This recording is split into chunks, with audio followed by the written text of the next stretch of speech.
এবং এই জিনিসটা বিভিন্ন বাজারের মধ্যে গেছে, বুঝছেন নি? এটা বিভিন্ন বাজার থেকে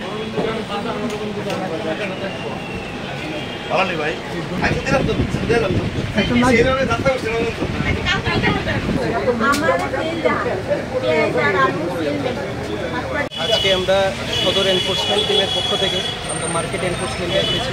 আমরা বর্তমানে মহারানীগঞ্জ বাজারে আছি। এসে আমরা প্রথম থেকেই আমরা ফার্স্ট পার্টি যারা বিক্রি করছেন আলু পেঁয়াজ আমরা ওটা দেখছি।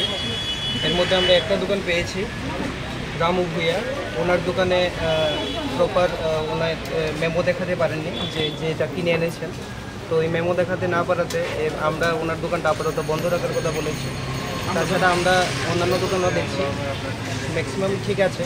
এখানে আমরা একটা দোকানে এসেছি, আমাদের গোবিন্দপুর বলে এই দোকানের মালিক, উনি আমাদেরকে প্রপার সেল মেমো যেটা আছে, উনি যেটা বিক্রি করছেন সেল মেমোটা প্রপারলি আমাদেরকে দেখাতে পারেনি। আমরা সেই সেল মেমো মেমো বইটা আমরা সিজ করে নিয়েছি।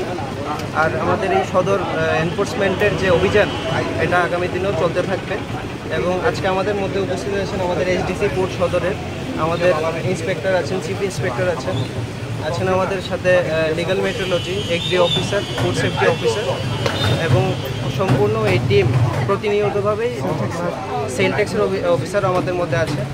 আর এই টিম প্রতিনিয়তভাবেই বাজারে ইন্টারভেনশন করবে যাতে মূল্যটা ঠিকঠাকভাবে আমরা প্রতিরোধ করতে পারি, যাতে মানে কোনো ধরনের অস্বাভাবিক মূল্য না পড়ছে। কেন বৃদ্ধি কিছু কি বোঝা যাচ্ছে? এই বৃদ্ধিটা কেন হচ্ছে হঠাৎ করে?